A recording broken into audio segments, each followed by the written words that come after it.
So, I just finished Dark Souls 2 for the very first time, and since I'm documenting my journey through each of the Souls games through videos like this, it's time to talk about it.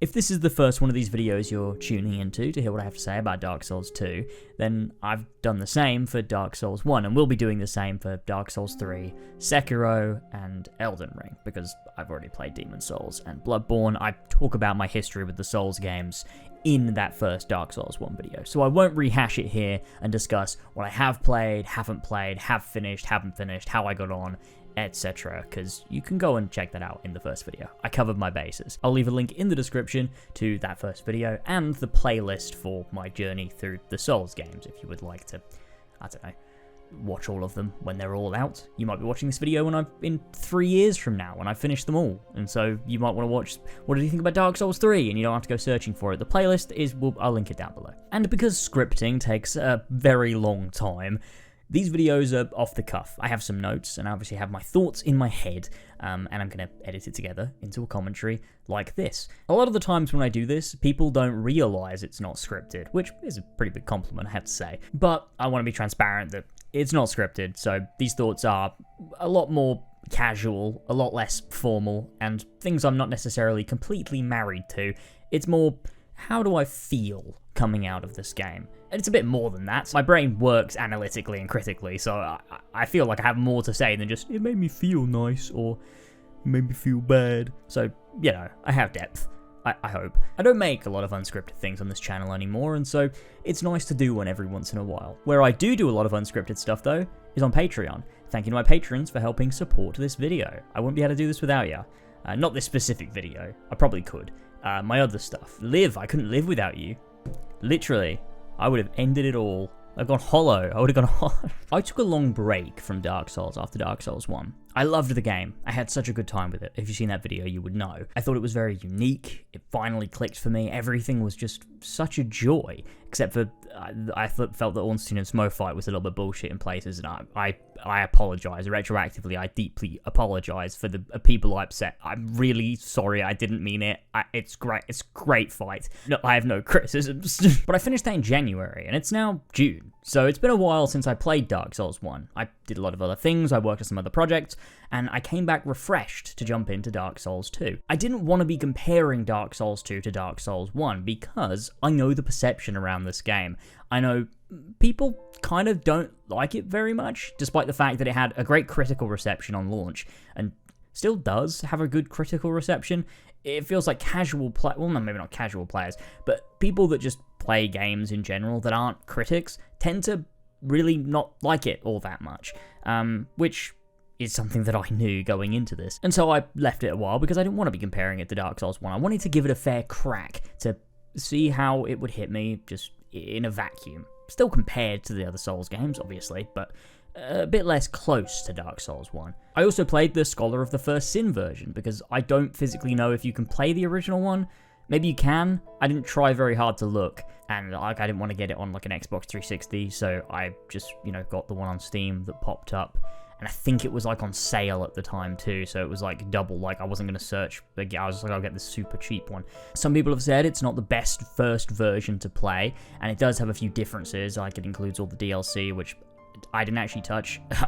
I will admit that up front now. And it also adds in another ending as well, and like a new character. I think that guy, the like writhing mass thing that pops up at some of the bonfires, I think he's new, right? In that version? I don't know. Anyway, that's the version that I played, just so that you're aware of where I'm coming from with this. I didn't play the original Dark Souls 2, which, could be an issue, but there you go. The context, too, for these playthroughs is that I don't want to be following a guide. I don't want to be trying to 100% the games. I just want to take them as they come, do them as blind as I possibly can. Sometimes I'll look something up if I find an item and want to know what it does, or if I'm trying to do a specific thing, or if I get too stuck, or if I need a little bit of help. It's nice to have that, because I feel like part of the Souls games is that community building. It's about looking online and listening to other people and sharing your experiences, and so I don't feel so bad doing that. Sometimes I did, but I try to keep it as blind as possible, so there's also a lot of things I probably didn't do that maybe could enhance the game experience as well, so there's always that to keep in mind as well, but I wanted to keep it an authentic blind experience for the most part. And so I think that's all the housekeeping for the context of this playthrough and where I'm at with things and the nature of this video itself. And so, let's hop into my experience with Dark Souls 2.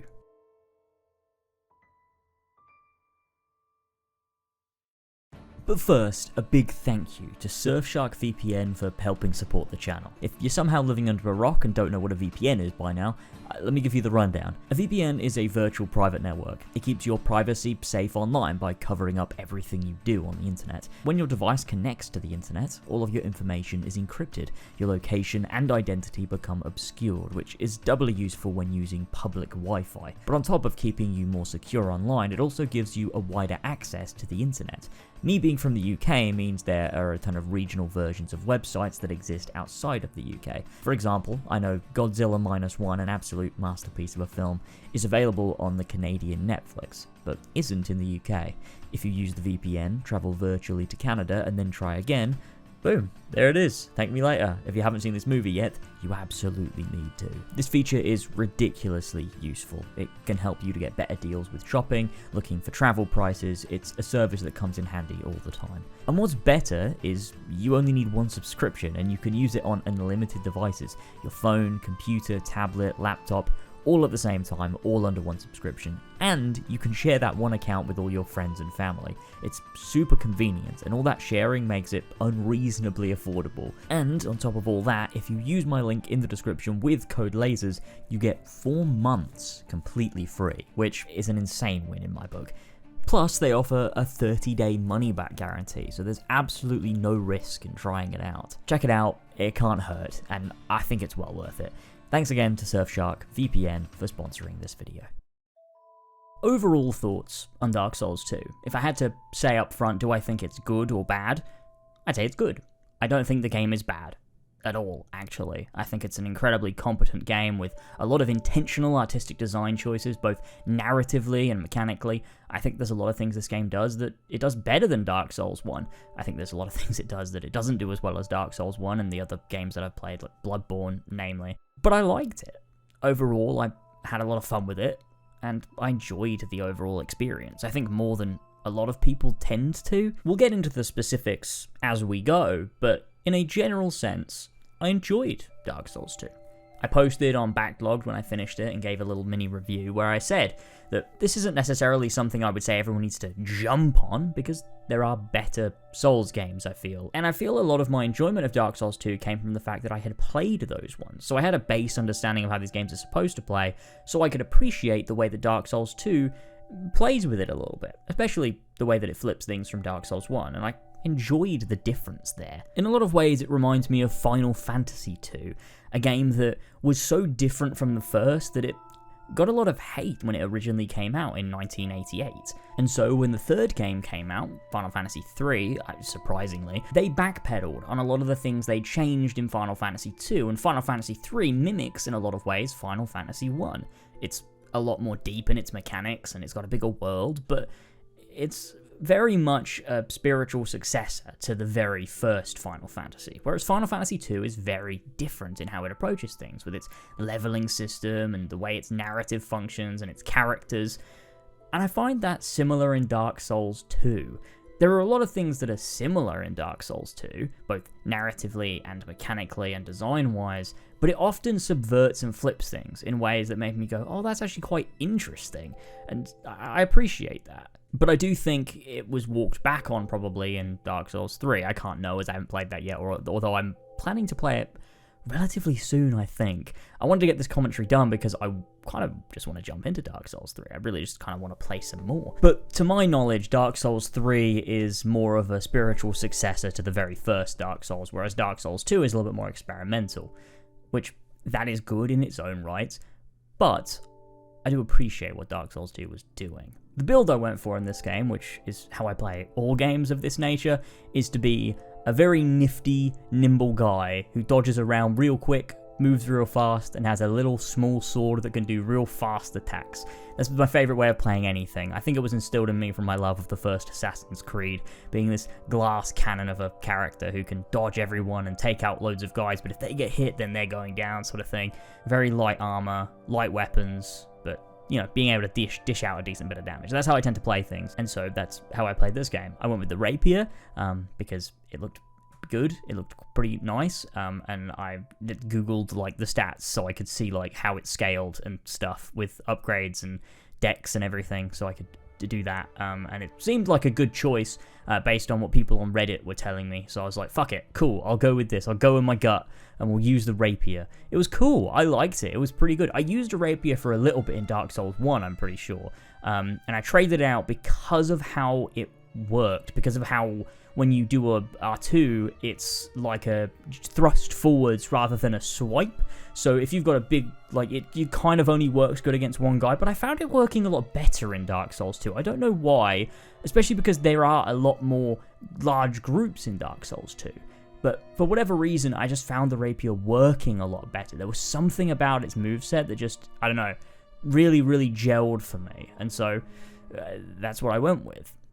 Now, to talk about my experience with some of the general gameplay loop and world design, I have some sort of, I guess, anecdotal evidence of what I'm about to say. People might disagree, and that's fine.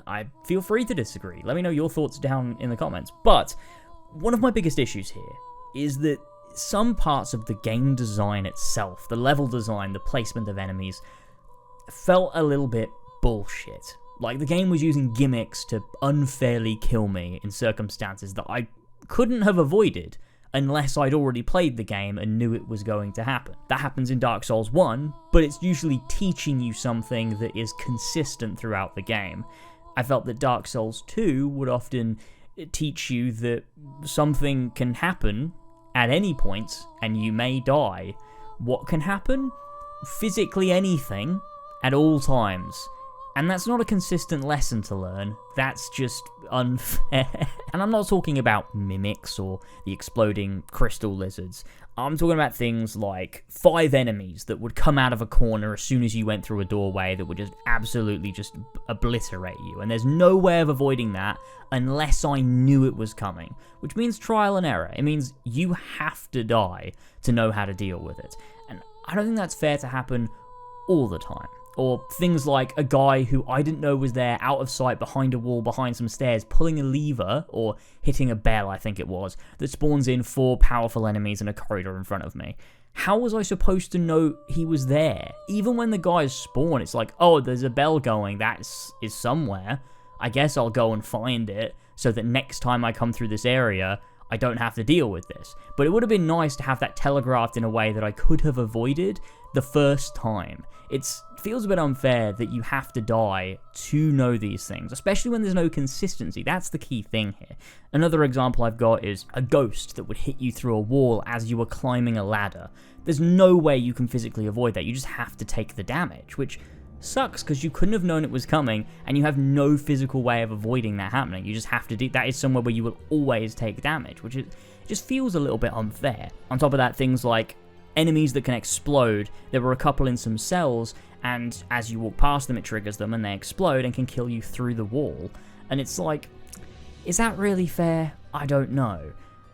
It's a bit difficult because, like I said, in Dark Souls and Demon Souls, they do this, and in Bloodborne as well. They will do things and it'll teach you, oh, that's something that can happen and I might die.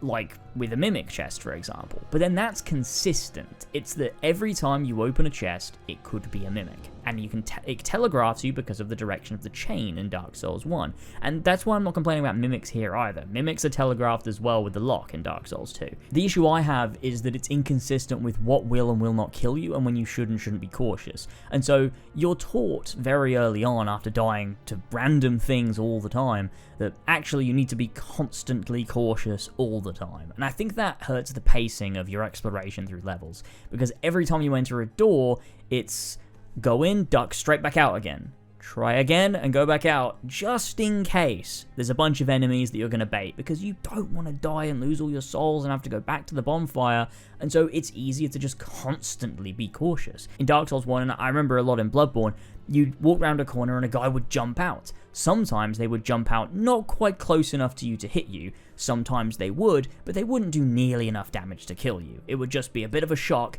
and oh shit, I need to get my shit together. You can avoid it, and you can succeed. But in Dark Souls 2, it feels like you will just die all the time, and it feels like they're doing things that aren't particularly fair. A lot of people probably say, you just gotta get good, like part of Dark Souls is just learning the level, like you gotta accept that you're gonna die. But I think that you can accept that you're going to die, while also not having to constantly die to learn lessons that also aren't valuable because they're not applicable to any situation outside of the current one, and only teach something random can happen sometimes, which isn't valuable information because I don't know what could happen when it could be anything. I will say as well, the world is of course in this game far less interconnected. You have Majula at the center, and from that you go off to your various different areas. Those areas themselves are very nicely designed levels. I have no real complaints about those.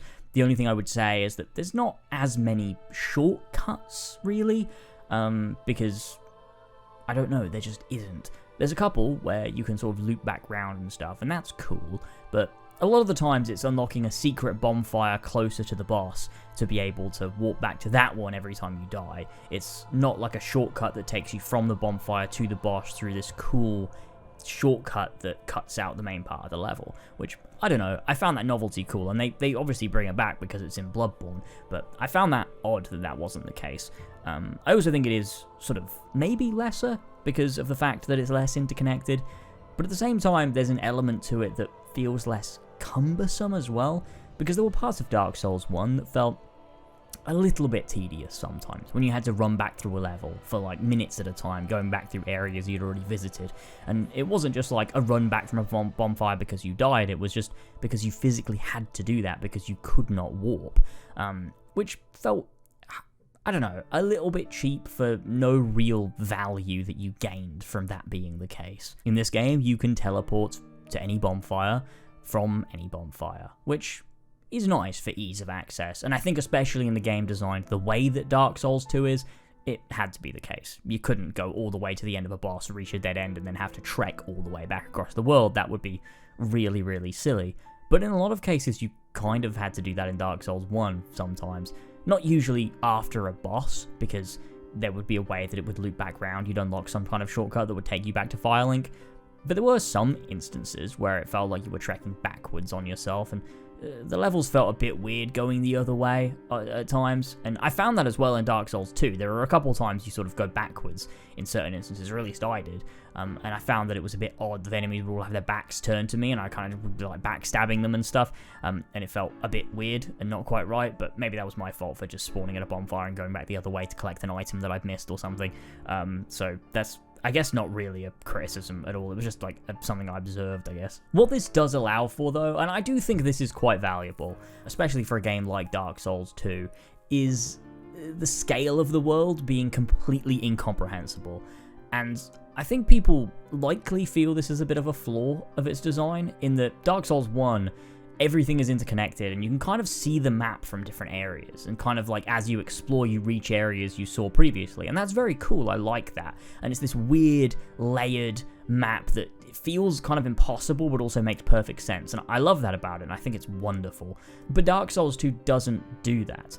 It takes it almost a step further, where Dark Souls 1 is this impossibly layered place that is interconnected and makes sense. Dark Souls 2 is this impossibly layered place that is not interconnected and makes no sense and is completely incomprehensible. The way that you can like reach these areas and then end up in a different area, like that doesn't even make sense for that to exist here. Like sometimes you feel you're looping back round on yourself and you're like, I should be in this other place right now. I feel like I definitely should be by now in this other place, and I'm just not. It feels like areas of the map exist in the same space, like in the game, as other parts of the map do, like simultaneously at the same time. You could say that's a fault of design, and I do prefer Dark Souls 1, but at the same time, there's something novelty about it, where you have no idea where you're going to end up next or what the game is going to do, because you can't physically predict it. You realize pretty early on, like, okay, yeah, what I can see in the distance is not what's actually there. This is very much like a video game space, where as I'm walking through it, the thing just shifts around, and it's making room for the area I'm currently in and removing the area I was previously in, even though they kind of should overlap here. And that sounds bad, and maybe it is, but there's a part of it that I liked, because I was like, I don't know where I'm going to fucking end up, because anything can happen. It doesn't matter what everything looks like from the outside. It just sort of like reconfigures itself as you move through it to be something else. I don't know. There's a sort of dreamlike feel to Dark Souls 2's world design that sort of, I don't know. I guess it kind of works with the theming as well of like memory and stuff, whereas like this memory of an old world, and it's like the old world as observed by current inhabitants that don't fully understand the history because they're forgetting everything because of the curse and this cycle of like human failure to break the cycle and all of this stuff, and the memories as well of like, because you go into the giants' memories and things like that, like you literally do go into the past and things. Like, I don't know, that whole aspect of it and its story, I feel like it kind of makes sense that the world is so incomprehensibly like nonsense. But it could be a criticism as well. I don't know. I kind of enjoyed it though. Just to rattle off some areas that I thought were cool. Drangleic Castle was great. I really enjoy any area in a Souls game that's like a big castle, like Boletaria from Demon Souls, and obviously Analondo is pretty good in Dark Souls. Dragonery, I love. That is such a great location. I love that, all the dragons flying around and stuff. That was really sick. Iron Keep as well was another. Again, it's because of the castles and stuff. I really enjoyed that. I thought it was good. And it was nice to have a lava level that like wasn't shit. In terms of like the bad areas, well, I don't want to say bad areas because I've written down the gutter here, but I don't actually think it's a badly designed area. I just think it was horrible and I hated every second of it, which is the point. But I think that it's obviously very reminiscent of Blighttown, but I don't know. I think it's better. Do I think it's better than Blighttown? I don't know. That's a weird one that I've said that out loud, and now I'm like, do I really think that? I don't know whether I really think that. I think it captures the vibe Blighttown was going for maybe a little bit better, because I found Blighttown pretty simple, whereas I found the gutter a lot harder, or at least a lot more frustrating and a lot more confusing. I felt turned around a lot of the time, and mapping it all out was a bit of a bitch. Which was like the worst, but also kind of the point. So I think it's maybe it's a little bit better. I don't know if that's, I don't know. I don't know. I need to stop second guessing my opinions. I'm like worried that people are gonna hear me say that and go, what the fuck? That's fucking heresy. And it's fine. It's fine if you disagree. I think I need to keep reminding myself it is fine, and I should just be honest with how I feel. And you can disagree if you want. Let me know. I don't actually care. I don't actually care about being, like, disagreeing. I care about your opinion. That's why I asked you to comment. Shrine of Amana as well was another one that was a bit, I didn't really like. I get what the point is. It's supposed to be tough. The water's supposed to slow you down. The guys with the magic, like, that really tracks you is supposed to be tough. But I don't know. It felt a little bit frustrating at points. I felt a little bit like, I'm not really having fun here, whereas a lot of the other parts that also were hard too, I was having fun with. So I think there's probably something wrong with that the water slows you down to the point where you're getting frustrated, and then the tracking of the magic just keeps fucking you up, and then you've got these other guys that come and run at you with their fucking staffs, and there's like two of them at once, and they're just piling on you, and it's like, what is going on here? And it's just a bit too much, I think. Shaded Woods as well was one that I didn't really vibe with. I can't remember exactly why I didn't. I think it was the invisible enemies you can't lock onto, so it's just like, and the way that, I get, maybe it was also because I was using a rapier, so I had to hit in a straight line, and it means I had to be perfectly level with them, and if you can't lock on, it's very difficult. So maybe it was that, but I don't know, that bothered me. Generally that area I thought was a little bit drab and just a little bit of a, I don't know, it felt kind of depressing to work my way through, but I know Souls is supposed to be depressing. I mean, I enjoy that vibe in a lot of the other areas. It's just this one felt depressing in like man, I just kind of want this to be over. I was a bit bored by it, I think. But those are the things that stood out to me. Those are the areas that stood out, whether for good or bad reasons. It's interesting because there were a lot more areas in the game, but they don't stand out in my mind. A lot of the places in Dark Souls 2 they're just not that memorable. And that's really a shame, I think, because there's a lot that they could have done. It just all felt a lot of the same, with some reskins of of areas, and like everything sort of felt like it was very, very similar. Whereas I think Dark Souls 1, it had fewer areas probably than Dark Souls 2, maybe? I don't really know. But everyone felt so distinct. Whereas Dark Souls 2 felt like it had loads more places, it just felt like a lot of them were forgettable. Which, to be fair, could be thematically appropriate, given the fact that the curse is causing everyone to, like, perpetually exist, so they keep forgetting things because they only have a finite human memory, and it means that their legacy and world is just distorted because their memory is unreliable, and so maybe that's thematically appropriate. Maybe they made them boring on purpose. I don't know. Probably not, but also, like, it works though, doesn't it? So that's cool. Anyway, let's discuss general gameplay. It works very similarly to Dark Souls 1, obviously. All of these games play relatively similarly, but there are a few differences that do mean you have to alter the way you engage with things. The new healing system, for example. You still have the Estus Flask, and you can increase your shards. You can use shards to increase your Estus Flask capacity up to 12, which is nice, and you can also increase the amount that they heal, which is, of course, nice. But also, they introduced, in this game, the ability to use these little healing crystals, which will slowly, over time, recover health, and you can carry 99 at once in a separate slot in your inventory. So you can choose to use the Estus, which will refill your health slower than Dark Souls 1, but still relatively fast, or you can use one of these crystals to restore your health very slowly over time. Now this is interesting, because it does alter the way you engage with the game, I found.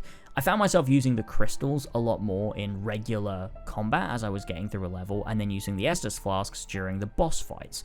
I don't know why that's how I defaulted, it just felt right to me, because I wanted that ability to heal myself up as quickly as possible using the Estus Flasks. But there were a few times that I decided to use the healing crystals in boss fights as well. The reason being, if my health was only a little bit low, and I felt that I was going to take damage soon, what I could do is crack one of the crystals and then get straight into the fight. And then if I took damage, I didn't have to stop to pull out the Estus to heal, because I knew my health was already recharging from the crystal I just cracked. So it meant like I could keep going through the combat sequence and ultimately beat the boss a lot quicker than I could have done before. I think the system encourages aggressive play more than the healing system did in Dark Souls 1. And I think for that, I think it's interesting. I don't necessarily think it's good, but I do think it's interesting. I think Bloodborne does it better, because Bloodborne has a very similar system with the blood vials that you can carry 20 of at a time, but you can pick up more as you go along, and you can also buy more, and they'll sit in your like stock in the Hunter's Dream, and that will allow you to heal on the go and get back into the fight. And also the fact that you have the regaining of health when you hit enemies, that's also sort of playing into the whole idea of taking more risks and being a bit more aggressive, and I think Bloodborne does that really, really well. But Dark Souls 2 almost feels like the blueprint for it. It feels like the precursor to it, you know what I mean? And there's elements of it that I think are interesting. I don't necessarily think it's good. I don't know. It's difficult to say what I actually think about it without having several run-throughs of the game. But I did find myself ultimately a lot of the times defaulting to the Estus in boss fights, just so that I had that quick amount to heal, because I also didn't feel like I couldn't. It never felt like there was a point in a boss fight where I couldn't just pop an Estus. I don't know. I always felt like I had the room to do that. A lot of that could be because I sometimes, a lot of the time, bring in summons to boss fights, and people might frown at that and be like, what the hell, that's not true playing of Souls. And to an extent, yeah, I guess I kind of see that perspective, but I also enjoy it. Like, I just think it's fun. I like the levity of, like, you finally get through a level, here's the final boss, and it's like, right, let's call in a guy, and we can team up together, and it's just like, I don't know, I enjoy that more than I would get satisfaction from beating the boss on my own, so there's no reason for me to sacrifice that enjoyment, personally. And I still found the bosses fun. I still felt that I had to engage with them at different points, and I enjoyed the overall experience, so I don't see that really as an issue. The other thing that's different in this game is the adaptability stat. I learned this pretty early on because I was getting a bit confused, because the game felt very odd to control, like more tight, not tight, the opposite of tight, loose. The game felt more loose, it felt more weird and floaty. It was odd to get used to at first, because it just didn't feel quite right.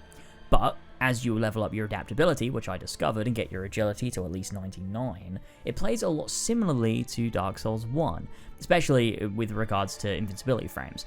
Being able to get that up meant that I could more comfortably play the game the way that felt right for the system that I was playing with, and so that was good. I don't think that's necessarily like a great mechanic, that the game plays worse until you level up a stat and then it just plays like normal Dark Souls. That feels a bit weird to me. I can't think of any real benefits to that system, to be honest with you. There's nothing really there for me that makes that make sense, because it's obviously better when your agility is up to at least 99 or 105 if you want to push it, because that's the way that people enjoy to play it. Most people are like, oh, you need to get your adaptability up, which means that the best way to play is the way that it originally played before they implemented that mechanic. So I can't think of any benefits of implementing that mechanic, because if there was benefit to it, then people wouldn't feel the need to level up their adaptability right off the get-go as the first thing they do to get the game up to snuff, playing the way that it feels like it should play. I don't know. I think that it doesn't add anything to making the game play well a stat level. I don't think that makes any sense. So I can't think of any redeeming qualities of the adaptability stat being a thing, so I'm not a big fan of that. But once you do get it up to that level, the game plays well. And the other thing that stood out to me in terms of general combat that's different from Dark Souls 1 was the larger groups of enemies that there were. There were so many instances where they just threw so many enemies at you. And this might have been a Scholar of the First Sin thing, compared to regular Dark Souls 2, although maybe it's not. I really don't know. I don't know what exactly it changed. But my god, sometimes was it frustrating. But at the same time, interesting, because I think it did alter the way I had to engage with the game. I think in Dark Souls 1, there's an element of, I don't know what the word is.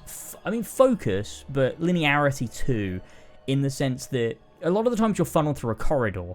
I think about, like, specific instances. Wait, was this Demon Souls? The one with the boulder? Yeah, I think it's Demon Souls in Boletaria Castle, where you come up these stairs, and I think they push a boulder down or a crate or something down at you, or a barrel, and then you have to go up the stairs and deal with this one guy that's at the top of the stairs. And it's sort of like a test of being able to dodge out of the way of a thing, run up the stairs, and being able to, like, stab into him to be able to kill him in a tight space where you're not throwing your sword left and right and hitting off the walls, sort of thing. It's like this very specific obstacle to overcome. Whereas I think Dark Souls 2 is a bit less specific with its obstacles to overcome. It throws more things at you at once, but also it feels like the game gives you a bit more room to be like, how do I do this, than Dark Souls 1 did. And I don't know which I prefer. I think I'm probably leaning towards Dark Souls 1, because I think I enjoy... I don't think there wasn't no freedom in Dark Souls 1. There was freedom in Dark Souls 1. There was just enough, and I enjoyed that specific and focused approach to enemy encounters being a specific thing, whereas Dark Souls 2 feels a lot more...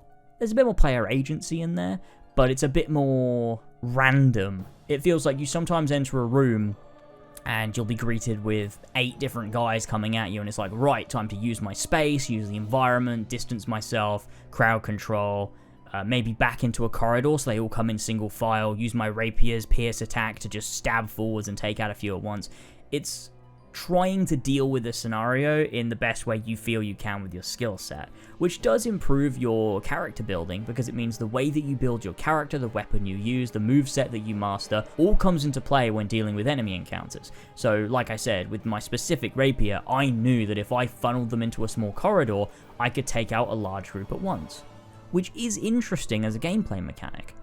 But I don't think it's valuable enough at the cost of what Dark Souls 1's focus had. And so I don't think I prefer it as much as I do find it an interesting way to deal with things. And I think that it's probably the case that they also eventually went back as well, because obviously, like I say, with Bloodborne, that game doesn't do what Dark Souls 2 does.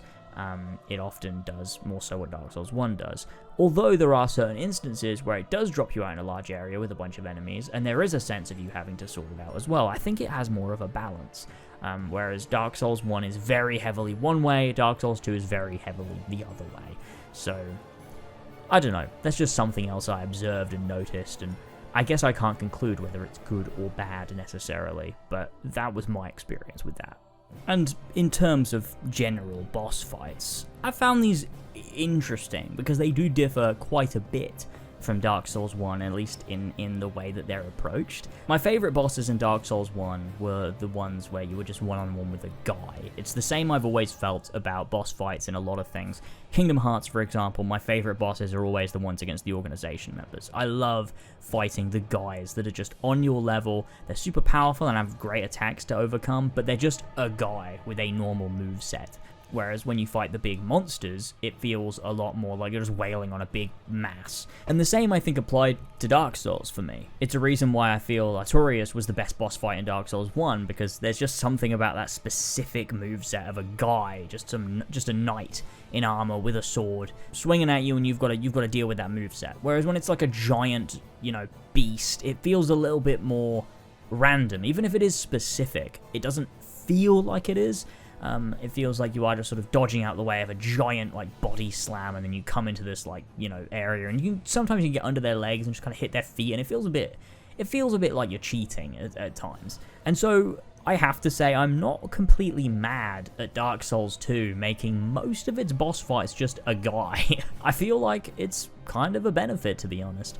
I do think what made those bosses so engaging in Dark Souls 1, for example, is the fact that they're sparing, and so most of your bosses are going to be these big beasts that aren't really that hard, but then sometimes you come across a guy with a sword or a spear or an axe, and you realize, oh shit, this is going to be a tough one, and you're there for a little bit trying to deal with the moveset and overcome it and actually fight this guy. And I like that. I really enjoy that.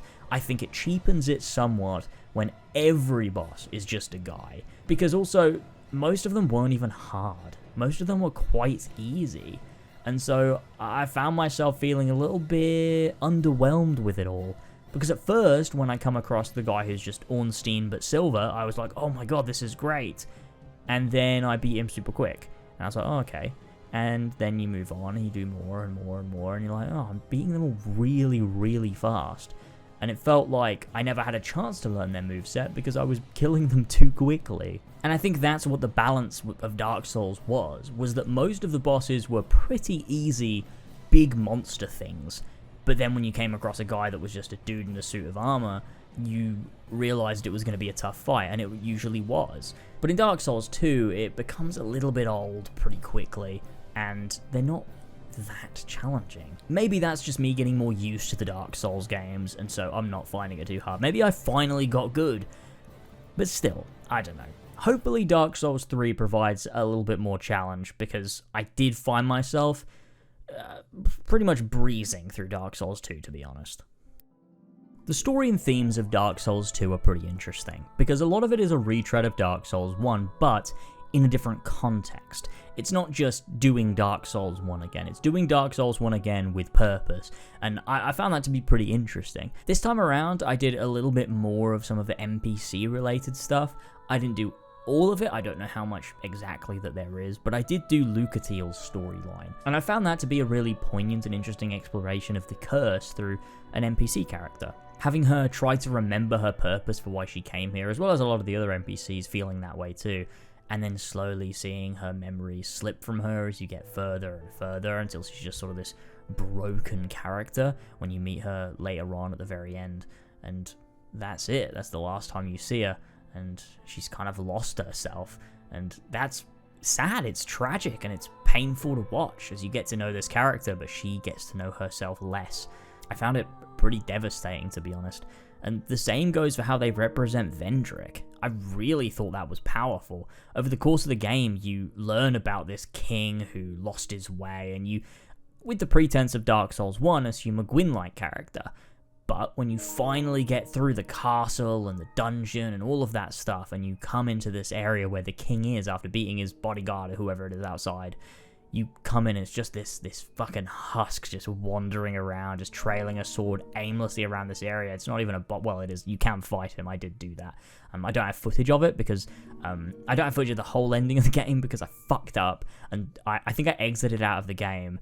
And when I loaded it back up, I forgot to start recording again, so I've just lost the whole fucking ending of the game, so you just have to take my word for this. But at that point, you don't have to fight him. You can just leave him, because it's just sad. It's just really fucking sad. to see this guy who completely lost his way to this perpetual cycle of human failure that is like destined to reoccur because that's just how things are in this world, which is like obviously this deeper commentary on, you know, societal rot, which I think is, you know, interesting in the context of Dark Souls 1 as well. Because Dark Souls 1 was this story of this world that had fallen, but this sense of hope that was prevailing throughout as you made your way through.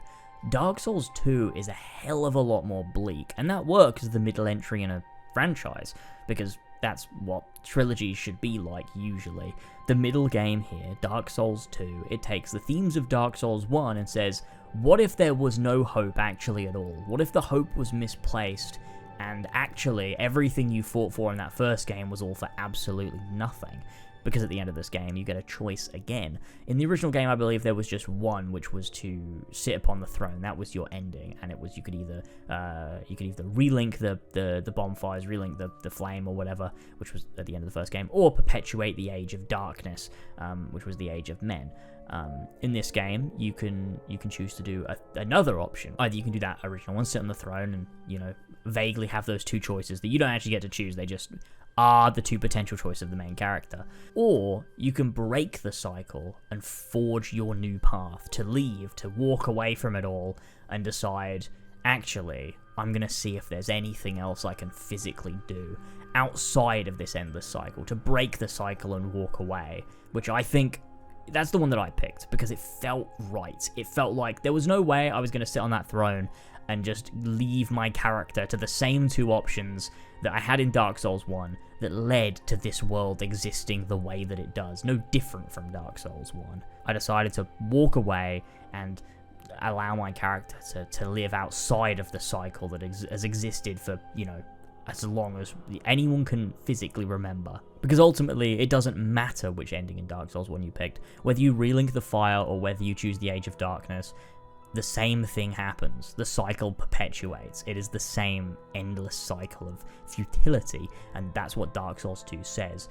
But the other ending, there is this sense of hope too, where it's like, well, maybe there's another way. Maybe we can leave this cycle of self-destruction behind, which I think is poignant thematically, especially given Dark Souls 1 being this allegory for, well, it could be a bunch of different things, for depression, for addiction, and plenty of other stuff that people have attributed it to. I think it works as well here in Dark Souls 2, the sense that in Dark Souls 1, it's this idea that you need to choose between these two things.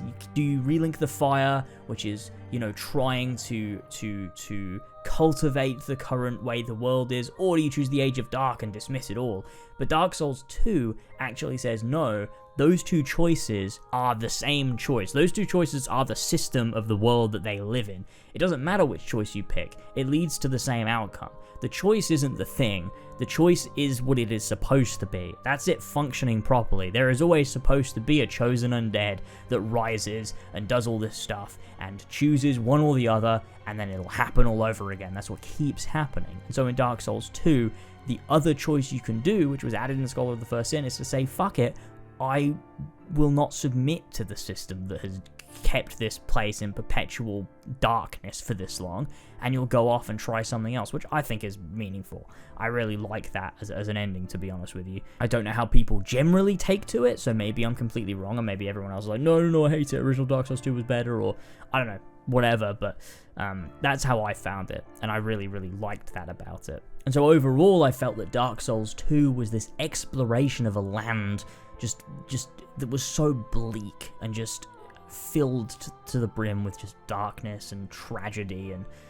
it felt like endless torment and just pointlessness, and that was difficult, especially with how much it represents and in a lot of ways mimics Dark Souls 1. A lot of the areas, like I said, like the place that looks like Blighttown and, you know, Drangleic Castle that look like, you know, well, doesn't look exactly like it, but is reminiscent of Anor Londo and Majula being like Firelink. It's not the same place as Dark Souls 1, obviously, but it feels like it is. And there's a lot of elements of it that just, it's very interesting seeing how much it draws from Dark Souls 1, and that might be just because they were just being derivative. It might just be that, it might just be derivative. But I think thematically it makes a lot of sense, because narratively it draws a lot from Dark Souls 1, but narratively it also subverts Dark Souls 1. And so I think that it being this re-exploration or re-examination of what Dark Souls 1 presented us with in a new context makes it meaningful that it might just be derivative. The fact that the world is the same as Dark Souls 1 but is a different place shows that this is happening everywhere, and nothing you do will change that, except for if you decide to walk a different path, which is what I decided to do. I don't know how any of this ties into Dark Souls 3, I don't know what the themes of that game are going to be like, and how it's going to tie things up as the, final Souls game, but I am interested to find out, because I've really liked these two so far thematically. I really, really have. And I don't think that Dark Souls 2 deserves a lot of the shit that it gets. I don't think it's a perfect game. It's probably the weakest I've played of the Souls games. But it is still genuinely pretty good. And I enjoyed what I played. So, hey, it was a good time. Well, this commentary was a little bit longer than my one on Dark Souls 1, which is interesting, although usually there's more to say when there are criticisms of a thing. Usually if you like something, there's not a lot to say, whereas when you don't like something, there's a lot more to say. Although that is absolutely a lie. I literally made a 5-hour video on Black Flag, which was a positive video, so scratch that. That doesn't even make sense. Like I said, I'm planning to play Dark Souls 3 soon, hopefully. Stay tuned for that video when I eventually get to Dark Souls 3 and we see how I feel about that one. I'm looking forward to it. I really am looking forward to Dark Souls 3. I've heard a lot of good things for a very, very long time, so we'll see. We will see.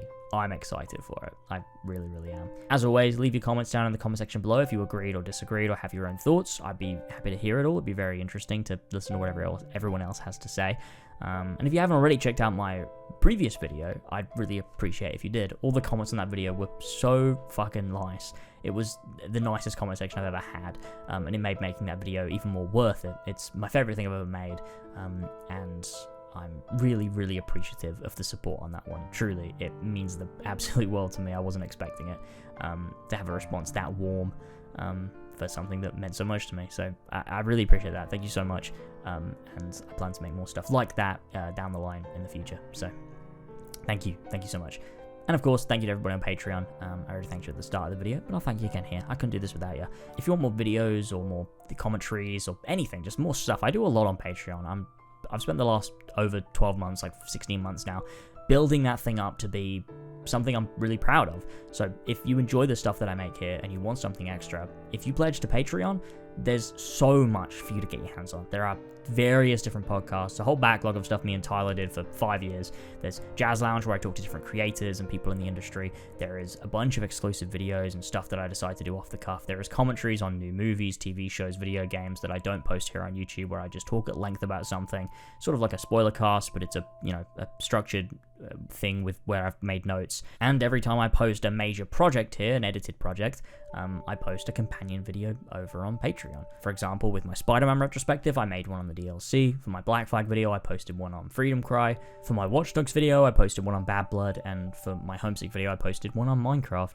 So there's a lot of stuff over there, and I do stuff in between as well, smaller scale stuff as well. So there's so much I'm doing on Patreon, and I couldn't do any of this without you. So thank you so much. And if you're feeling generous enough and you like what I do, I would appreciate the support, of course, but only if you can afford it and only if you want to as well. And as always, a big thank you to my Patreon producers and master assassins: Cabbage, Dildog, Geek Fam, Jake Durbin, Mackenzie Watson, Arenathon, Callum Theft Miss Kelly, Damien the Not So Orange Gnome, Demi, Flash Paradox, Luke Pierce, Member 666, and Rolands. Thank you guys, I really appreciate you. You're fucking phenomenal. I can't believe this list keeps growing, to be honest. But it means the absolute world to me. Thank you so much. But that's it for this video. Thank you all so much for listening and joining me and hanging out for a little bit. I'm looking forward to Dark Souls 3, and I will have that video ready when I finish Dark Souls 3, which I should be playing soon, so it shouldn't be as long of a wait between this one and Dark Souls 3 as it was between Dark Souls 1 and 2, so that'll be cool. Anyways, I won't keep you. Thank you so much for watching, and I will see you soon for more stuff and more gaming. Catch you later, everybody. Bye-bye.